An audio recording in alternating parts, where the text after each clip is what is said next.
Salut Eric. Salut Thierry.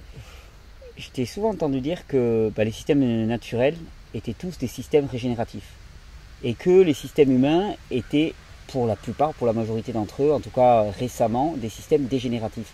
Vous pouvez m'expliquer un petit peu cette notion de système régénératif, système dégénératif, parce que en tant qu'humain, on se prend ça dans les dents d'une certaine manière, ça fiche un peu le tournis. On va commencer par distinguer un petit peu... Qu'est-ce que c'est qu'un système régénératif et un système dégénératif?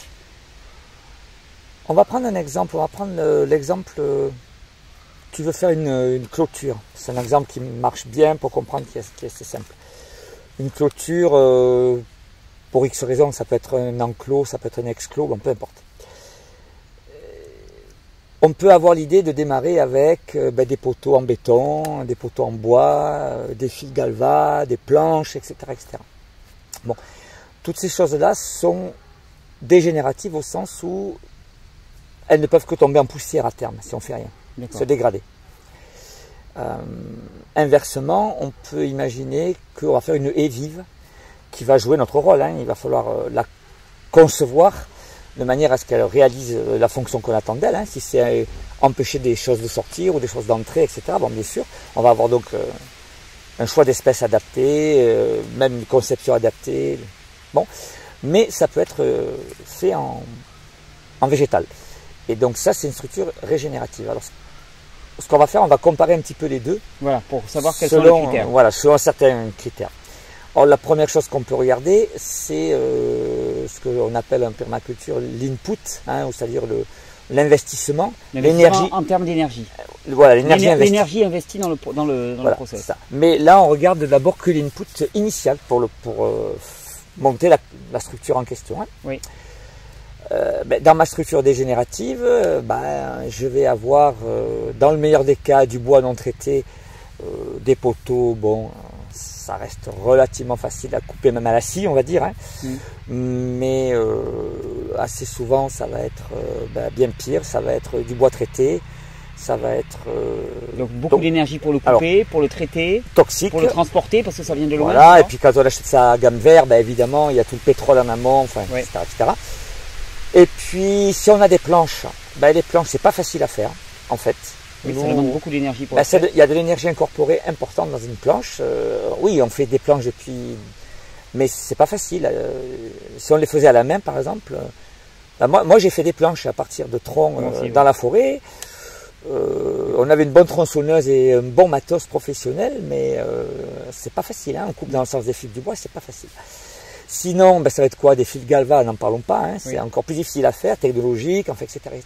Donc il y a une input élevé en termes d'énergie, et puis on pourrait associer immédiatement, on verra après. D'autre côté, ma clôture, ma haie vive, je peux effectivement, alors dans le pire des cas, faire venir un tractopelle, faire une tranchée, bon, c'est pas génial. On peut aussi, par exemple, planter des arbres. Il y a toute une gradation de stratégie. Si on peut se permettre d'aller un peu plus lentement, d'attendre que notre fonction, d'attendre un petit peu pour que la fonction soit réalisée. On pourra peut-être détailler un petit peu, on a un outil comme ça un peu de pilotage, mais on peut imaginer de planter des arbres beaucoup plus espacés, mais obliques, parce que quand on plante des arbres, par exemple à 45 degrés, plus espacés, ils vont rejeter verticalement. Ah ouais. Donc on en met moins, donc on gagne en input, on va dire. D'accord, il part comme ça et comme ça. Ouais, en fait, tu les plantes alignés obliquement, quoi. Ouais. Et ils vont repartir vertical. Ils vont régénérer énormément de troncs secondaires, si tu veux, en fait, de branches, mais verticales. D'accord. Et donc, ça revient à en planter moins. Bon, c'est une chose. On peut tout à fait partir de graines. Exactement. Alors là, l'input s'effondre. Oui, là, il y a vraiment très peu d'énergie investie. Très peu d'énergie investie. Un tout petit trou, un petit doigt dans la terre. Même pas. On les pose à terre et... Bon, on peut remettre trois brins de paille dessus, ou de fouet, ou ce qu'on veut, mais voilà. Donc là, c'est essentiellement de récolter les graines, ou d'acheter les graines. Enfin, il y a un petit travail en amont, mais c'est très faible. On peut faire du coup tout de suite des systèmes à haute diversité, à haute densité, très diversifiés, multi-étagés, enfin, avec tout un tas de fonctions immédiatement. Bon, bref. Voilà, ça coûte beaucoup moins de travail. On peut... Donc beaucoup moins d'input énergétique. Ouais, beaucoup moins d'input énergétique. On peut même aller plus bas. On peut imaginer aligner des branches sur un andin, hein, faire un andin, là, une espèce de butte de branches, de tas allongé de branches, et partir. On attendra un certain temps, mais à la place va pousser une haie. Parce que c'est des animaux qui viennent là-dedans et qui vont en fait chier les graines, hein, tout simplement. Oui, les oiseaux vont se poser sur l'andin. Et on peut faire encore mieux, on peut piquer une corde. Ah, les oiseaux vont venir se poser sur la corde. Voilà, parce que les oiseaux n'aiment pas chier en volant. Donc ils vont venir se poser. Et puis ils vont semer donc sous le fil. Donc là, Eric, on a parlé en termes d'input. Ouais. On voit qu'il y a un système dans lequel il y a énormément d'énergie investie, que ce soit du béton, du bois traité, transporté, la réalisation des planches. De l'autre côté, soit planter des petits arbres, soit même mieux mettre des noyaux, soit encore plus simple, tu me disais finalement mettre quelques branches et puis laisser une haie se générer. Ou même un fil. Hein. Un fil à ce niveau-là. Voilà. Et là, c'est intéressant de noter que le problème, c'est la solution. Plus le système est ouvert, hein, c'est-à-dire moins il y a d'arbres, moins il y a de forêts, plus il est difficile, plus il est dégradé, plus les oiseaux vont chercher le moindre poteau ou le moindre fil pour se poser. Oui, c'est vrai, dans une forêt, ils vont pas chercher un fil pour se poser. Mais on n'a pas besoin de faire ce genre de choses dans une forêt, du coup. D'accord. Donc le problème se pose moins. Et maintenant, il y a les outputs. Alors attends, il n'y a pas que ça, c'est que lié à un fort input, il y a la toxicité et le niveau technologique. Le béton, on peut mettre des poteaux en béton si ça se fait. Hein. Bon, le métal, il y a un niveau technologique élevé qu'on ne sait pas maîtriser nous. Oui. On sait pas on délègue à d'autres. On ne sait pas faire un fil de fer facilement. Enfin, c'est pas facile. On sait forger avec 3 pierres et 4 branches et du minerai de fer un couteau. Oui. Ça, on sait le faire. Mais laminer un fil. Un fil, c'est pas à la portée de tout le monde. Bon, le béton, c'est hautement toxique aussi aujourd'hui. D'énormes énergies, bien sûr. Et puis, un béton pur serait pas polluant, mais les bétons d'aujourd'hui sont hautement polluants. Hein, donc voilà. Donc il y a toujours ce niveau technologique élevé et la toxicité élevée dans les systèmes dégénératifs. Et pas dans les systèmes régénératifs. Bon, et puis après, il y a le côté input de maintenance. Oui. Un système dégénératif, par définition, ne peut que dégénérer. Donc soit on va devoir le remplacer, soit le maintenir. Alors est-ce qu'on le peint, est-ce qu'on le vernit, est-ce que le fil va rouiller, est-ce qu'on le remplace, si on veut qu'il dure. Il y aura un input donc, de maintenance élevé.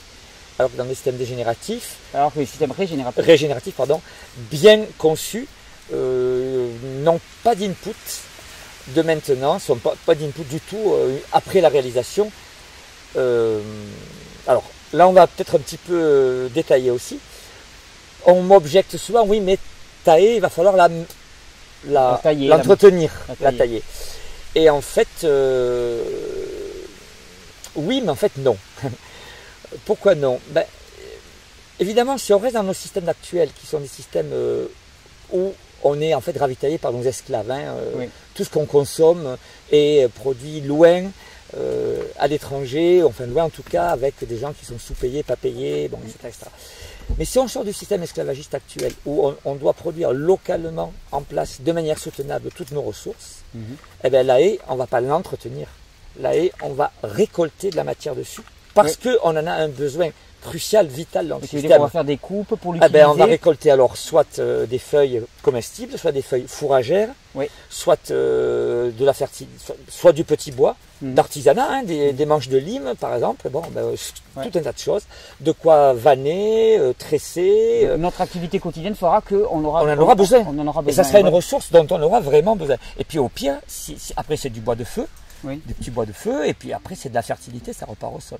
Donc une société non esclavagiste récolte dans un système bien conçu, mais ne maintient pas, parce qu'on en a besoin. Hein. C'est une récolte. C'est le seul travail d'un système bien conçu en permaculture, c'est la récolte en fait.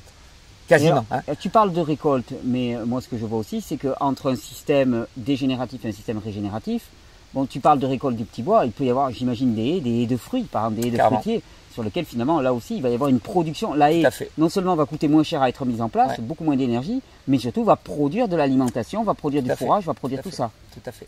Donc, je reviens juste un peu en arrière. Pour la maintenance, non seulement on n'a pas de maintenance en termes qui aurait trop de biomasse, parce que ça remplit un besoin du système, parce qu'on est sorti du système esclavagiste, on est en système fermé, on produit à l'intérieur du système ce dont on a besoin. Mais l'autre chose, c'est que même si on a des marées de graines, cette haie, elle ne peut que croître, elle ne peut que pousser. Et donc, elle crée de plus en plus de production, de diversité, de biomasse. Et, voilà. Et effectivement, si on regarde maintenant le critère multifonctionnalité, un système dégénératif, une structure dégénérative en général, elle joue qu'une seule fonction. Ben voilà, on voulait mon exclos, mon enclos, ma clôture. Ben voilà. Tu as fait une clôture. On a fait une clôture. Au contraire, elle va te demander beaucoup d'entretien, beaucoup de. Voilà. Mais dans le système régénératif, on va la concevoir de manière à ce qu'elle soit multifonctionnelle. Et alors en plus de ce qu'on a dit, elle peut produire effectivement des fruits, des produits de la ruche, des gommes, des glues. Les abeilles vont butiner, voilà, des gommes, des glues. Ben oui, on a besoin de teinture, de gommes, de bois, des limes, des saponifères, du papier cul, on ne va pas le tirer des usines éternellement, etc. etc. Voilà, donc on a tout un tas de 3-4 critères comme ça qui montrent qu'il y a une grande différence entre des systèmes dégénératifs et des systèmes régénératifs. Un autre exemple qui est très intéressant, c'est les palissages, par exemple. Dans le même esprit, les lianes. On sait que pour qu'une liane produise beaucoup de fruits et de bonne qualité, il faut qu'elle fasse du kilomètre de longueur de tige chaque année. Enfin, non, chaque année, oui, mais il faut qu'elle ait de grandes longueurs de tige. Bon, ben pour avoir ça, une liane par définition, ça monte sur un support, ça monte sur un arbre dans la nature. On peut les palisser, alors sur des murs, sur ce qu'on veut. Mais assez souvent, on palisse, il n'y a qu'à voir les kiwis ou même certains fruitiers, enfin, ou des lianes dans les systèmes agricoles ou arboricoles. Ils sont palissés sur des structures dégénératives. C'est des poteaux, c'est des câbles, c'est n'importe quoi. Même système, on peut les faire monter sur des arbres qui satisfont certains critères, qui sont conviviaux, etc. Je me souviens d'une magnifique vidéo de Jeff Lawton dans laquelle il y a un actinidia gigantesque, donc un actinidia arguta, donc un kiwi, proche du kiwi, et qui grandit sur une espèce d'énorme, ça va être un noyer noir d'Amérique ou quelque chose comme ça. Mais au début, il n'en croit pas ses yeux parce qu'en fait, l'arbre est gigantesque et la liane est colossale. Et il y a des tonnes de fruits qui sont portés par cette structure-là. Et là aussi, c'est une structure naturelle qui n'a rien demandé. Absolument. Ben, on peut citer un chiffre, c'est un peu une parenthèse, mais un pied de vigne conduit comme une liane sur des arbres. On a des chiffres historiques parce que c'était des systèmes traditionnels utilisés en Émilie-Romagne, en Italie, donc ça a été documenté. Une liane comme ça, un pied de vigne, produit entre 800 et 1200 kg de raisin par pied et par an. Voilà. Donc ça vaut le coup de laisser à la liane exprimer son état de liane, sa lianescence. Chaque élément dans le système doit exprimer ce qu'il est. Et les lianes doivent monter sur des supports. Donc, on les faisait monter sur des filiers de mémoire, non, je crois. Alors en Émilie-Romagne, ils associaient sur des mûriers. D'accord. En Grèce, je crois que c'était sur des filiers. Oui, mais tout a été fait. Ça a été fait sur cyprès, ça a été fait sur. Bon, bref. Mais sur les mûriers, c'est intéressant parce qu'on récupérait 2 fourrages de haute valeur. C'était la feuille de mûrier et la feuille de vigne. En fin d'été, au moment où il n'y a plus d'herbe. Et quand on récoltait le raisin, on pouvait se permettre de massacrer les pousses de l'année. D'accord. Et bon, enfin, ça facilite la récolte, il y a tout un tas de choses là-dessous, quoi. Donc, voilà, donc pour dire que pareil, un palissage, si c'est un arbre, il va être pareil, faible input, parce qu'on peut le semer, si on a du temps, non polluant, non toxique, non technologique, n'importe qui peut le faire, donc pas de maintenance autre que de la récolte, et puis multifonctionnel. Voilà, même exemple de choses. Oui. Donc un système dégénératif va consommer beaucoup plus d'énergie qu'il ne va en produire. Oui, produire rien du tout. C'est clair. Un système régénératif, à l'inverse, produit beaucoup plus d'énergie qu'il n'en consomme. Donc au final, une société basée sur des systèmes dégénératifs ne peut qu'être une société esclavagiste. On une expression qui est la tienne, mais que je reprends souvent. Oui. Notre société qui est basée sur des systèmes dégénératifs ne peut être qu'une société esclavagiste, par définition. Ça fait 10 000 ans, en tout cas, depuis la révolution néolithique, depuis l'agriculture, qu'on est passé à un système dit non soutenable. Donc effectivement, on peut redonner les deux définitions. La définition de l'ONU pour un système soutenable. Un système est soutenable s'il ne consomme pas les ressources des générations futures. Donc ok, notre système régénératif, évidemment, réalise ça. Le système humain, depuis 10 000 ans, ne le réalise absolument pas. Donc c'est pour ça qu'émerge la permaculture. C'est pour répondre à un problème. On a besoin de produire nos nourriture, énergie et matériaux de manière soutenable. Donc on répond au fait que l'agriculture ne le fait pas. Les systèmes humains ne le font pas depuis 10 000 ans. Et puis la définition en permaculture de la soutenabilité, un système est soutenable s'il produit plus qu'il ne consomme en énergie totale. Et donc un système qui Donc produit là, il est plus. vraiment régénératif. Voilà. Il peut permettre de combler le déficit qui avait été creusé pendant les 10 000 ans précédents. Tout à fait. Donc là, c'est ça qui est intéressant, c'est de tirer sur la pelote permaculture, les systèmes permanents, permanente culture, système permanent pérenne, mais pérenne, ça veut dire soutenable, et puis soutenable, donc qui peuvent durer parce qu'on ne consomme pas le capital, on ne consomme pas les ressources des générations futures, on prend dans l'intérêt l'accroissement annuel de biomasse, mais on ne mange pas le capital. Mais la définition de la permaculture, c'est synonyme, mais qui produit plus qu'elle ne consomme, veut dire que si on tire sur le sens, il est régénératif le système. Oui. Et donc, on peut laisser beaucoup de place au système vivant naturel, la fameuse zone 5 notamment. Et, Les zones sauvages, donc. voilà, et nous, on va produire intensément, de manière efficace, dans nos petites zones à nous, là. Et puis, on laisse énormément d'espace aux vivants sauvages pour se régénérer, à la planète pour se régénérer.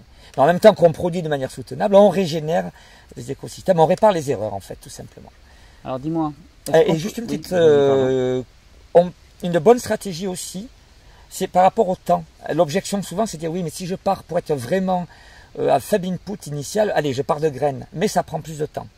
Alors, il y a ce fameux triangle, enfin, on appelle le triangle impossible, vite, enfin, on va dire bien, vite, gratuit. Alors, gratuit, c'est en termes d'input. Oui. Et effectivement, nos stratégies peuvent être de se placer, je mets un peu plus d'input initial pour avoir une fonction qui soit réalisée beaucoup plus rapidement, ou des fonctions. Alors voilà, vite bien, mais un peu pas gratuit complètement. Je peux mettre un peu plus de travail, je vais planter des arbres, bien je peux mettre gratuit, un peu de pétrole, mais plus lentement. Voilà. Ou alors vraiment un très très faible input, je mets des graines, mais je perds un petit peu de temps. Et ça, il n'y a pas de dogme, ça dépend dans l'analyse de site. Et l'analyse de site, c'est l'analyse du site, c'est l'analyse du groupe, c'est le business plan, c'est tout ça. Est-ce que je mets un peu plus de moyens, d'argent, de pétrole ou de travail pour gagner 20 ans ou pour gagner 2 ans? Ben là, non, ça sert à rien. Si je gagne 10 ans en mettant 3 000 € de plus, ça gagne. Bon. Une balance permanente. Voilà. Et là, on fait vraiment une analyse de tout. Et une stratégie qui en résulte, qui est assez souvent intéressante, on peut partir en dégénératif tout de suite parce que tu vois, j'ai les sangliers. Et moi, j'ai tout de suite mes arbres ou mes buttes pérennes. Il faut protéger les sangliers rapidement. Voilà, bon. Donc, je pars avec clôture électrique. C'est pas cher, c'est tout de suite implanté, c'est pas beaucoup d'input, mais il y a la technologie, il y a la toxicité en amont. Mais en même temps, je sème ma structure régénérative. Bon, je prends l'exemple des sangliers, encore faut-il avoir va absorber aussi et régénérer après et produire et rattraper un peu le déficit. Ou pareil pour ma haie, j'attaque avec du fil galva ou du fil, bon, s'il n'est pas trop toxique et tout, peut même pourrir dans ma haie. N'empêche que moi, en même temps, j'ai semé ma haie qui va pousser et manger la structure dégénérative. Et si elle n'est pas toxique, par exemple, on n'aura même pas besoin de la démonter, on n'aura jamais à l'entretenir. Il y a un fondu enchaîné en termes de fonction. Au début, c'est la structure dégénérative qui tout de suite met en place les fonctions, réalise les fonctions, et puis au fur et à mesure que ça se dégrade, on n'entretient pas, mais la structure régénérative a poussé et reprend la charge fonctionnelle en fait. Et donc ça, c'est une stratégie assez intéressante. Oui, et donc finalement, la structure dégénérative, il y a un moment où elle va commencer à dégénérer, donc au lieu d'avoir à la remplacer, à la renouveler, voilà, d'accord. Mais il ne faut pas qu'elle soit trop toxique au départ, donc il y a un choix en amont. Sinon, on la démontera. Hein. Mais il faudra la recycler, donc il faudra déléguer à d'autres le traitement de... Voilà. Alors Eric, dis-moi, c'est bien joli ta vision, mais est-ce qu'on peut imaginer des sociétés développées qui soient des sociétés régénératives? Je sais que tu te fais parfois l'avocat du diable. Ah bah c'est bon jeu, c'est mon rôle. Mais la bonne question, on va répondre, mais la bonne question, ça serait le contraire. Peut-on imaginer des sociétés qui durent, qui ont un minimum d'espérance de vie, qui ne soient pas régénératives? Aujourd'hui, si on ne fait rien, encore une fois, je ne sais pas dire si c'est en dizaines d'années ou en 50 ans ou en siècle, mais le mur est inévitable. Le mur est inévitable. On aura des famines dans les pays riches notamment, on manquera d'eau douce un peu partout. Bref, on n'aura plus d'énergie, on n'aura plus de bois, on n'aura plus de quoi se chauffer, on n'aura plus de quoi se nourrir. Donc là, on va droit à des catastrophes majeures et à terme à l'extinction de notre espèce de toute façon. Si on ne change rien, donc on n'a de toute façon pas le choix. Après, un système régénératif, je réponds quand même, il est régénératif, c'est-à-dire qu'il produit beaucoup plus. De manière soutenable, localement, hein, quand c'est bien conçu, bien sûr. S'il y a une mauvaise conception, bon. Et puis, voilà, il produit tant qu'on veut, il permet de réhabiliter, du coup, on va régénérer le climat au passage. Hein. N'oublions pas que s'il y a du surplus, si on peut régénérer les écosystèmes, on peut refaire pousser des arbres et des forêts, on va On en a déjà parlé, arrêter avec nos vents violents, arrêter avec nos inondations, arrêter avec nos sédimentations, arrêter avec l'érosion en amont, arrêter avec les sécheresses, les canicules, la grêle. Oui, on voit les phénomènes météo qui s'aggravent de plus en plus, année après année, et on ne le met pas en corrélation avec l'accélération massive de la dégénération à l'échelle de la planète, quoi. Après, les choses sont sues. On sait très bien que sur une forêt, il ne grêle pas. On le sait. On sait que avant de déforester globalement la planète, ou régionalement et même localement, on n'avait pas des vents violents comme... je suis toujours la tramontane, puisqu'on est dans le pays, ou le Mistral, ou je ne sais où. On sait parfaitement que si on n'avait pas coupé les forêts sur les pentes et sur les sommets, on n'aurait pas d'érosion, pas d'inondation. Quand ils ont reforesté le Montégoal, au départ, c'était à cause des inondations. Alors je ne dis pas qu'ils l'ont fait de la bonne manière. Oui, inondation en aval. Érosion en amont, inondation là où il y a des structures humaines, et puis sédimentation au niveau des systèmes aquatiques. Bon. Voilà. Et puis, voilà, ils l'ont peut-être pas fait comme optimalement, mais n'empêche qu'ils savaient très bien que c'était la seule solution pour arrêter les inondations, c'était de reforester en amont. Donc tout ça, on le sait. Et si on ne reforeste pas, ça va être de pire en pire, et puis si on reforeste, on va corriger toutes ces erreurs. Donc notre climat va redevenir un petit peu plus homéostatique, on aura moins d'orages, on aura moins d'épisodes violents, enfin on en a déjà parlé dans les vidéos. Alors je vais reprendre ma question. Parce que maintenant j'ai compris que finalement il n'y avait pas de société développée sans société régénérative. Durablement en tout cas. Durablement. Est-ce qu'il y a eu des sociétés humaines qui étaient sur une culture régénérative? Je veux dire, est-ce que l'humain n'a fait que du dégénératif et vraiment à jeter depuis le trognon? Ou est-ce qu'il y a quand même eu des sociétés qui ont réussi à prendre leur place sans consommer et dilapider l'énergie qui avait été constituée bien avant eux? Ouais. Attends, petite parenthèse. Les sociétés classiques, les grandes civilisations sont toutes éteintes par épuisement en fait de la biomasse, de la matière organique, des sols, des forêts, toutes les grandes civilisations. Bon, déjà, les grands empereurs soi-disant si brillants. Oui, et puis même avant, depuis Sumer, je ne sais où, l'Égypte et compagnie. Oui, des sociétés. Alors ça dépend jusqu'où on remonte dans le temps. Si tu pars de la bifurcation de notre lignée Homo, des autres grands primates supérieurs, bon, évidemment, on est resté régénératif de fait pendant très longtemps. Il y a peut-être eu un premier virage, ou en tout cas potentiellement un virage avec l'usage du feu systématique, ça c'est sûr. À partir de 200-300 000 ans, l'usage du feu systématique, ça peut avoir impacté des zones, mais enfin à partir de 10 000 ans, moins de 10 000 ans, il y a certains lieux où ça a été fait bien avant notre révolution néolithique. Il y a des sociétés, avant que le méchant blanc vienne coloniser, qui ont fait l'erreur de passer en mode dégénératif, qui ont mangé leurs forêts et dégradé totalement leurs écosystèmes. Bon, on cite souvent l'histoire de l'île de Pâques, par exemple, dans laquelle ils ont consommé leurs derniers arbres, juste pour leur folie. On sait pas tout. Oui, on l'a écrit. Mais en fait, c'est une société qui était stable sur ces îles-là et qui, en peu de temps, a tout consommé et a tout brûlé. Mais bon, je regrette de dire, mais les aborigènes ont fait pareil en Australie, avant les Blancs. Les gentils aborigènes? Et voilà, avant les Blancs.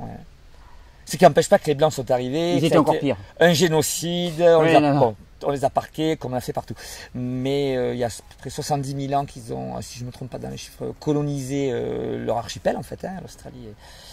Et ils ont à peu près dégradé, éradiqué la plupart des espèces des plus gros animaux qu'il y avait sur les îles. Il y avait un très fort taux d'endémisme à la fois végétal et zoologique. Donc il y avait d'animaux qui n'existaient que là, qui étaient très grands. Et on a à peu près, les aborigènes ont à peu près éradiqué toutes ces espèces-là. Et puis, ils ont rasé des forêts aussi, Ça peut aller très vite.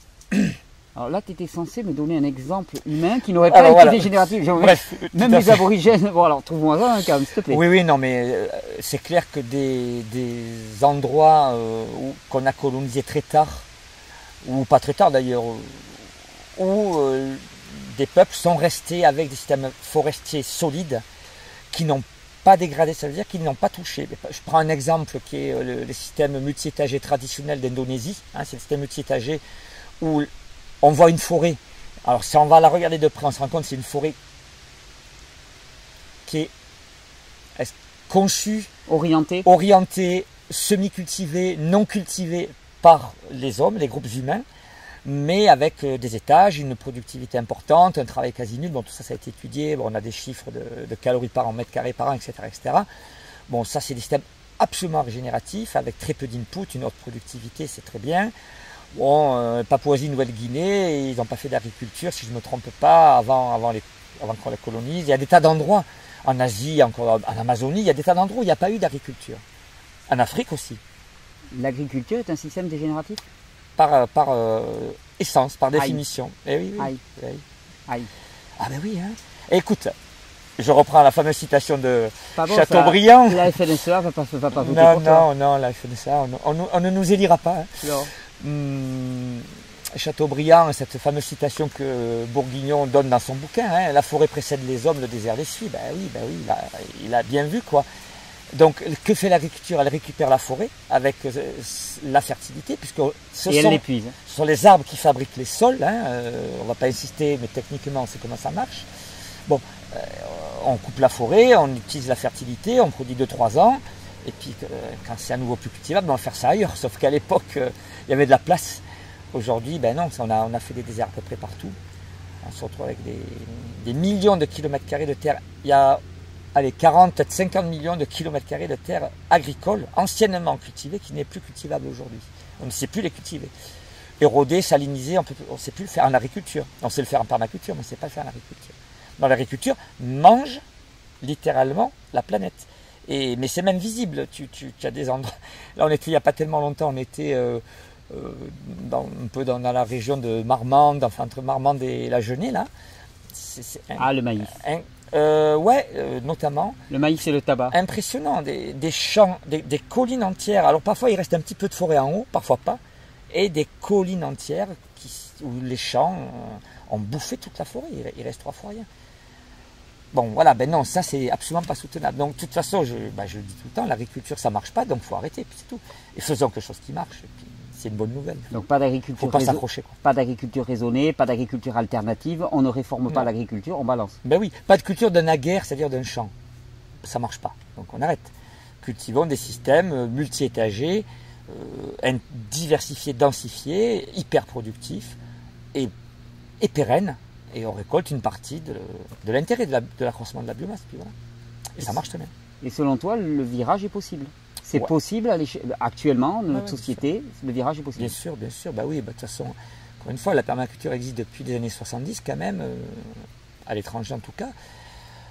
Bon, voilà, on a 40 ans, plus de 40 ans maintenant, de corpus de connaissances théoriques et pratiques, donc il n'y a aucun problème. Ça peut être fait partout à toute échelle. Si partout à toute échelle, on a des systèmes bien conçus, soutenables, régénératifs, productifs, et puis qui nous permettent de produire tout ce dont on a besoin. On aura une empreinte écologique inférieure à 1, on ne sera plus une société esclavagiste. On n'aura plus besoin d'esclaves, on aura une société d'abondance et de gratuité, en tout cas potentielle, si le corps social, la structure du corps social veut bien l'accepter, parce que le vrai frein sera là. Ah ben oui, tant qu'on crée de la valeur sur la rareté, il va y avoir un gros problème. Hein. Voilà, donc il faut vraiment qu'on réindexe toute la valeur économique et notre imaginaire aussi. Ouais, c'est surtout ça, parce qu'à la limite, il n'y aura plus besoin d'économie justement, pour ces choses-là en tout cas. Eric, je te remercie beaucoup. Tout ça, tu le transmets dans des stages? Ouais. Des stages qui durent un petit moment, je crois, qui durent 15 jours. Maintenant, oui, c'est 14 jours et demi avec 2 jours de pause au milieu.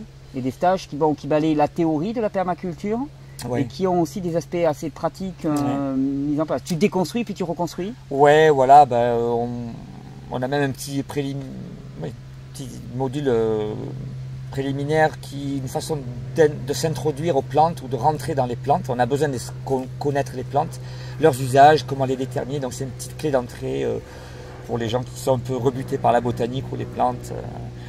Différentes clés d'entrée parce qu'on est tous différents, on apprend tous de manière différente.